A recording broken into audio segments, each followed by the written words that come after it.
Thank you for tuning in. I am your host, Joseph Martin. Hit that like and subscribe button to support the channel and hit that bell icon to receive notifications. Let's get right to it. Our attention spans as a society is being reduced to where we can't focus on anything longer than an advertisement, a commercial break, 3 minutes max. And even long format videos like this one, we don't finish them. So right from the beginning, I want to challenge you to finish this video. Find something of value and put it down in the comments. I don't care if you can't tell me what to do. Just put something, an emoji, anything down there. Just engage with the content. Challenge yourself to think and explain why you agree or disagree with someone instead of running or clicking off to another video and doing the exact same thing. So after we've been constantly bombarded with ads or information as short as advertisements, we wonder why we can't focus on anything longer than that very brief time frame. I'm saying all that to say, if this sounds like you, it could be due to the fact that the majority of the content you're consuming is short. If you spend more time watching longer content and focusing on something that lasts longer than 2 or 3 minutes, then your attention span will increase. So why not start with this video? Now that I have your attention, I want to talk to you about the best tool, ever created to learn. And everything else has failed as an adequate substitute because you lose something that you get from a book when it's no longer a book. First, I want to dispel this belief that listening to an audiobook is reading. Just because society is saying something or it's a common phrase doesn't make it true. All it proves is that society is saying it and it's commonly said. If I don't get you to do anything else before you finish this video, I'm determined to get you to think. And not just think, but to think for yourself and begin to challenge things, not for the purpose of being challenging, but to make sure that what you're saying, you're thinking, you're doing, and believing actually makes sense. So when someone says, I'm reading, or I've read an audiobook, this has become so common that I believe we've accepted this as an equal activity to reading a physical book. Because we know what the person means when they say it, we're overlooking the fact that what they're saying is actually a lie. They're lying. We're calling it reading because we know that it's an audio version of a book. I get that, okay? But if a movie was made into a book, you wouldn't still say you were watching a movie if you were taking advantage of the book version. You would say you were reading a book, right? It wouldn't make sense to people if you said you were watching a book because it also came in the format of a video. You hear how silly and goofy that sounds? But since these book publishing companies and online apps have normalized saying reading and audiobooks in the same sentence, we've made the mistake of totally buying into the idea that we're reading when in fact, we're just listening. I have to keep in mind this younger generation has probably never purchased a book in their life or read a book from cover to cover. But they've purchased an audiobook and listened to it from beginning to end, but probably couldn't tell you how many chapters it had. Taking advantage of a book in an audio version is not reading, it's listening.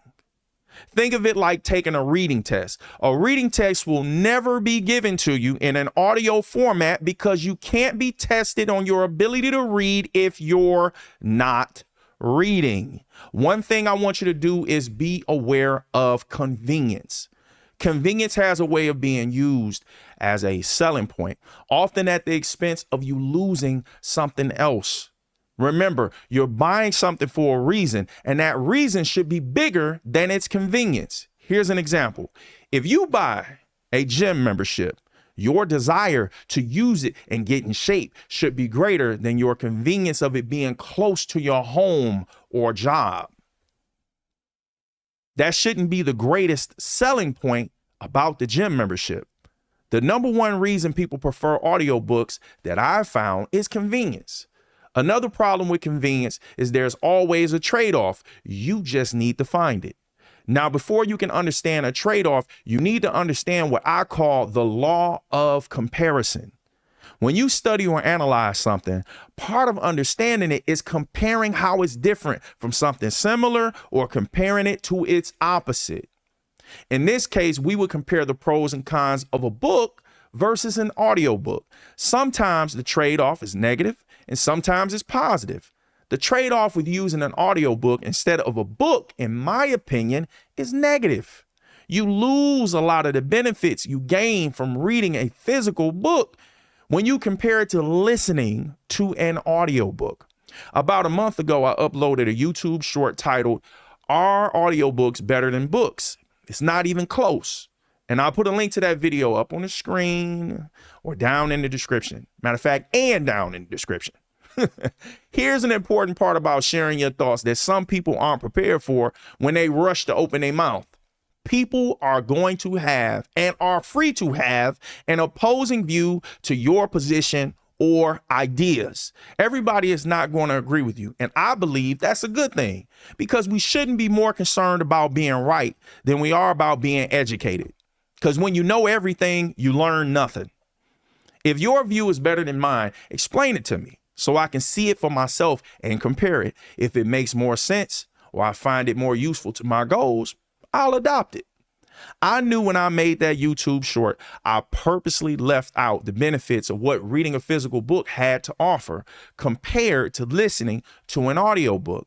And I said to myself, if someone wants to really know, then they'll ask. And sure enough, I had someone reach out and say this in the comments.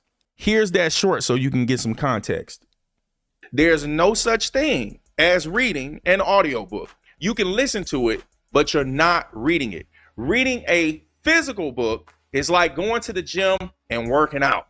It's like working out, you hitting the weights. Listening to an audiobook is like going to the gym and watching somebody else work out. Now, I'm not saying you don't get anything out of watching somebody else work out or listening to someone else read when you use an audiobook.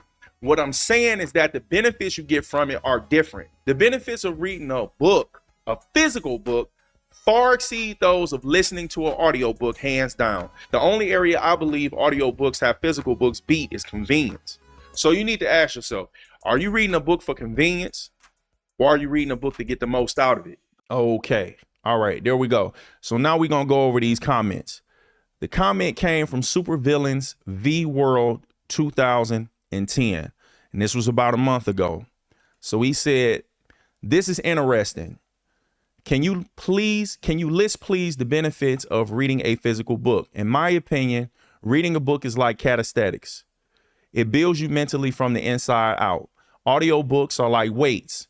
It can speed up the learning curve, but you don't benefit as independently as actually reading. I agree.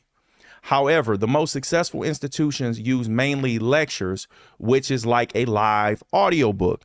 Also, the near extinction of the book must be mentioned. 10 years from now, books will be gone, even in schools. Books are better, but they won't outlast human progression." And I'm like, that makes sense. So now that he's asked this question and I took a position, I got to answer it. I got to defend this position. So here's my reply. I appreciate your comment more than you know. I've been anxiously waiting to have an intellectual conversation about this topic, so I'm going to take full advantage of it. LOL. I started with looking at the history of the audiobook. An audiobook is not the first of its kind. People have been listening to audio information from books, speeches, and lectures on various forms of media for years now, and physical books are still here. Phonographs. Now, at the time when I put that in there, I thought phonographs was the same as a record player. It's not. A record player is actually called a gramophone. Phonographs is what Thomas Edison had designed, which was a failed invention of his. But anyway, cassette tapes, CDs, MP3s, and now the audiobook. Books outlasted many of those. And why? because reading is the only way to read. A lecture is closer to a conversation than it is to reading because you can ask the speaker questions. Audio forms of listening to information are closer to books because you have to use the information provided by the author to answer any question you may have to the best of your ability. What happens to all your digital forms of information when a power outage happens, your battery dies, or when you're somewhere waiting to pass the time and no electronics are allowed? We make the mistake of taking things for granted when we don't need them or don't value their importance. Your phone can't start conversations for you when you're in a room full of strangers, but having the right book in your hand, it can. Hey, that book looks interesting, my friend. What's it about? Books demand our attention, honesty, humility, and patience to acknowledge we lack understanding of words and the courage to look them up. Seeing the word in text form helps us associate the spelling of it the spelling of it along with its meaning and pronunciation. So hearing a word and knowing what it means without the ability to spell it is like removing one of the legs off a three-legged stool. We've been sold on the convenience of audiobooks not taking up physical space, but we've been tricked into thinking somehow it's the superior way of learning, and for good reason. But that good reason isn't for us. It's for businesses. Businesses are now selling digital copies of information that they've sold us on as convenient without telling us the fact that the learning experience you get from it is less effective. They started off giving audiobooks away to do this and normalized the use of saying, I read an audiobook. Once it became normalized and we preferred it on a large scale, they cut all the manufacturing costs and jobs necessary to produce the amount of physical books they were producing at the time, while doubling the price we pay to get it, ultimately maximizing their profits. We're being played. Those who know this will not allow physical books to die, since serious learners prefer them. And then he replied, that was well thought and eloquently stated. I'm reading it a second time. I literally. And then he says, I literally agree with everything you said. You hit the nail on the head. I 100% share your sentiment. My only pushback is inevitability. The world is in the dawn of the AI robotic age. Everything is either digital or will be. For that reason, paper is on the brink of extinction. And then I said, you made my day. I read your message numerous times before replying. I appreciate you for taking the time to ask what the benefits were of reading a physical book because I intentionally left that out to spark intrigue. Your perspective is clear and well received. We can both mentally chew on these views for a while and watch how time plays out the battle of availability versus preference. Because if someone is willing to buy it, someone else will provide a way to sell it to meet that demand. You have a great mind. Keep feeding it. Those comments represent how two people can have an effective conversation. We didn't just explain ourselves. Both of us were intentional about understanding the other person. Most of the time when people have a conversation, they're only focused on They're only focused on talking to be heard, totally missing the fact that they're not communicating to be understood. And when the other person speaks, they're not really listening to understand. They're listening to talk more about their own thoughts than actually replying to what someone says. As people, we can agree on things, disagree on things, and not disrespect one another in the process. This is an example of it. And you might be thinking, why is he talking about conversation? I thought we were talking about books and audiobooks. Isn't an author communicating with you, with his words, whether they're written or spoken? Yes. And it's our job as the person reading or listening to pay attention, focus, process, not what is written or said, but what the person is communicating. If all you've experienced in your life are audiobooks, then you don't have anything to compare it to. Taking advantage of an audiobook is better than not reading, but it's still not reading. It's a way to receive information when you're unable to sit down and totally focus on a book, but not the main way you should receive information and never sit down and totally focus on a book.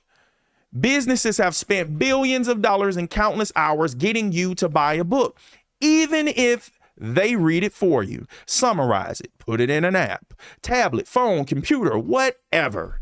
They don't care if you never get anything out of it, as long as you buy it.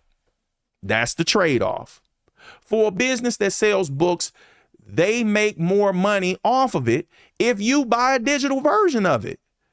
And that's their main focus. They want to make as much money as possible. But what do you want?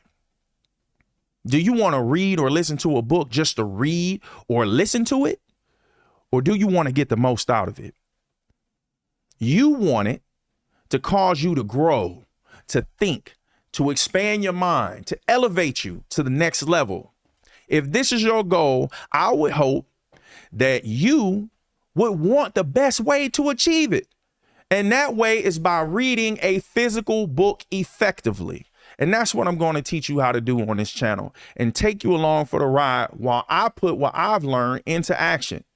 The first thing I realized I need to do to help you is to get you to understand that I'm not telling you to read books for my own benefit. I'm telling you to read them for your own benefit, because it's the best way I've found to digest and download information into your mind intentionally. Not because I get a commission from Amazon when you use an affiliate link. Me telling you the links are available doesn't mean you have to do it. It just presents you with an option if you want to support me or the channel. It doesn't cost you anything extra, and it's just a way of letting me know that the people are appreciating and taking advantage of the information that I'm sharing. Now, you should understand that whenever I say read, read, or reading, that I'm not talking about an audiobook.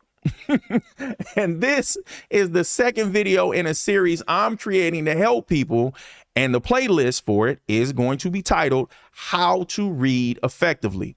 I learned this from being a parent. If I told my son to clean up his room and I never took the time to teach him or how to make sure that he knew how, that's my fault as a parent. So if I'm a brother, friend, coach, associate, mentor, husband, cousin, son, leader, follower, etc., and I tell someone to read a book or books, and I haven't taught you or made sure you know how to read effectively, I'm falling short in whatever I am to you. Here's a few things I want you to remember. We have a responsibility to the other person in every relationship, no matter the level of commitment to it. When we tell someone to do something, first we need to make sure they're prepared to succeed. That's empowerment, not control. In the traditional education system, whenever there's an issue with a student's ability to learn or be effective, they usually only look for the problem to be in the student and not the teacher. Sometimes a student struggles because of the teacher's inability to teach effectively, not the student's inability to learn. This doesn't just apply to reading. It's in every situation where directions are given and there are expectations for them being followed. Guidance and influence requires skills and knowledge on both ends, giving directions and instructions and following and executing them.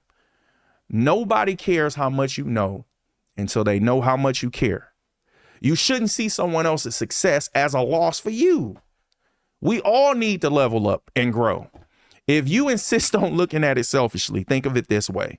The more someone can do for themselves, the less you'll be asked, expected, or required to do for them.